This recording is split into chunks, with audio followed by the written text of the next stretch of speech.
আসসালামু আলাইকুম। Blood management hub বাংলাদেশের পক্ষ থেকে আপনাকে স্বাগতম।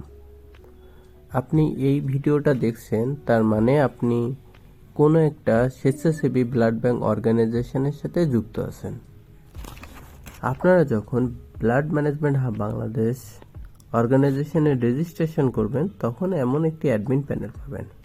এই অ্যাডমিন প্যানেলে আপনি যে ফিচারগুলো পাবেন তার মধ্যে আছে ডোনার, মেম্বার, অ্যাডভাইজার, মডারেটর এবং অনেক অর্গানাইজেশনের অর্থাৎ স্বেচ্ছাসেবী ব্লাড ব্যাংকের কমিটি থাকে এবং blood request, blood report, post, fund management, member contribution, institute, user management, system slider, legal, content এবং মাই প্রোফাইল